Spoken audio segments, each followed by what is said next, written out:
Bismillahirrahmanirrahim. Assalamualaikum warahmatullahi wabarakatuh. Waalaikumsalam warahmatullahi Amin ya rabbal alamin. Alhamdulillah, mudah-mudahan di pagi hari ini kita senantiasa diberikan kesehatan dan juga hidayah oleh Allah Ta'ala. Amin. Pemirsa yang dirahmati oleh Allah, tema kita bagus sekali, sakitnya hati saat tidak dihargai. Ya. Sebenarnya persoalan ujian demi ujian yang menerpa semua manusia rata-rata itu diawali bisa dari perbuatan orang tersebut yang dahulu ataupun iman dari orang tersebut. Jadi kalau perbuatan dari orang tersebut, ini umpamanya saya yang disakiti, berarti dulu saya pernah dengan orang tua itu agak kaku, agak keras, tidak nurut dan sebagainya. Sehingga mendapatkan pasangan itu tidak memberikan kenyamanan. Ini kalau dari perbuatan. Nah, kalau dari iman bisa aja. Kalau dia mamanya berdoa sejak dulu, ya Allah besok kalau saya punya suami, saya mohon agar dijadikan istri yang solehah. Kata-kata kalimat solehah ini itu menunjukkan bahwa si wanita tersebut tuh siap menerima ujian apapun. Nah, pada saat dia selalu berdoa begitu, Allah memang memberikan pasangannya ini, ya, untuk menguji doanya sendiri. Kalau dia ingin menjadi solehah, itu menguji doanya sendiri. Nah, yang harus kita ketahui itu. Nah, bagi laki-laki yang memang kalau lihat temanya ini adalah wanita istilahnya ini ya. Arijalu qawwamuna 'alan nisa, laki-laki itu pemimpin dari wanita. Nah, kalau udah pemimpin di sini ada suami, ada istri. Suami dia memimpin keluarganya, berarti ada unsur melindungi. Ada unsur mengamankan si pasangannya, mengamankan keluarganya.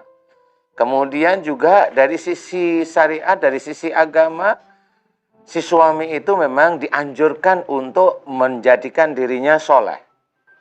Ya, kemudian baru mengajarkan pada istri, mengajarkan pada anak-anaknya. Ini tugas.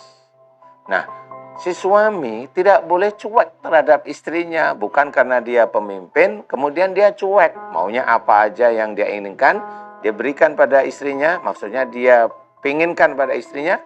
Tapi suatu saat, kalau udah kepingin itu selesai, dia cuek aja. Nggak mau perhatian lagi dengan istrinya.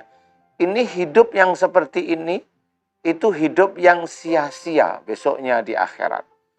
Karena kehidupan suami istri itu sebenarnya bisa menjadi penuh keberkahan kalau si suami dan istri ini saling mengisi dari sisi ibadahnya.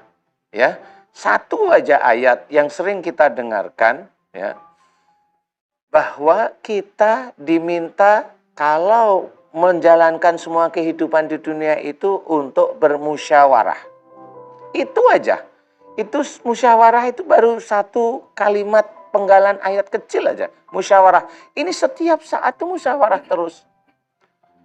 Musyawarah umpamanya itu si istri mau bantu suaminya yang jualan kelontong. Tanya beras 1 kilo itu ya setiap hari tanya sama suaminya. Itu saya banget Pak Kiai. Ya. Sehingga itu musyawarah namanya. Apapun yang mau dikerjakan suami atau istri itu bertanya. Ya, bertanya atau kemudian ada masalah diselesaikan dengan baik-baik. Nah, disinilah sebenarnya keadaan sehari-hari, umpamanya bertambahnya rizki, kadang-kadang bertambahnya akal orang yang dititipi oleh Allah Ta'ala tentang rizkinya yang ditambah. Kenapa? Dia akan mencoba berkelana cara berpikirnya itu dengan yang aneh-aneh. Nah, yang aneh-aneh ini sendiri yang nanti akan merusak keluarga itu.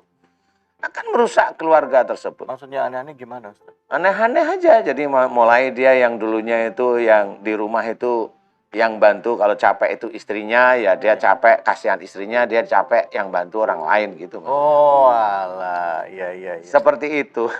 Jadi seorang laki-laki harus bertanggung jawab penuh. Istri dan anak-anaknya sama juga, si istri juga bertanggung jawab penuh kepada anak-anaknya dan menghormat pada suami semata-mata karena Allah. Kalau kehidupan itu tidak didasarkan karena Allah Ta'ala, kehidupan itu maunya nafsunya sendiri. Manusia itu punya nafsu, itu sudah nas dari Allah Ta'ala. Tetapi agama inilah yang mengatur nafsu-nafsu kita. Wong kita itu belajar agama itu punya kok nafsu. Nah, untuk mengatur kalau kita itu sudah diizinkan pandai oleh Allah Ta'ala, diizinkan pandai, yang kita atur apa? Jangan ujub, jangan riya. Jangan keminter, itu nafsu kita. Di luar kita itu diizinkan bisa pandai oleh Allah Ta'ala. Ilmu kecil dari Allah Ta'ala yang tinggal kun, selesai jadi seorang itu mau pandai. Tapi pada saat dia itu ujub riya, nggak ada dari Allah. Nggak ada, itu dari manusia sendiri. Keluarga bisa berantakan, dunia, apalagi akhiratnya. Siapa yang akan bertanggung jawab? Bapak, ibu di rumah, berpikirlah. Karena apa? Karena yang namanya neraka itu betul-betul ada. Kalau Allah mengizinkan kita itu tahu bahwa musibah itu dari perbuatan tangan kita sendiri, pahamilah. Kalau kita banyak musibah, berarti kita banyak salah dan dosa. Kalau itu diteruskan, masuk neraka. Pasti. Kalau itu sudah pasti. Nggak ada kata tidak. Karena Allah sudah berfirman dan banyak sekali firman. Mudah-mudahan ini bisa menjadi manfaat bagi diri kita. Apakah kita sudah bertanggung jawab terhadap keluarga kita? Atau keluarga kita itu maunya bikin bagaimana? Nafsu dunia itu jangan sampai mengalahkan iman kita sendiri. Itu tugas kita. Mudah-mudahan manfaat. Allahu a'lam.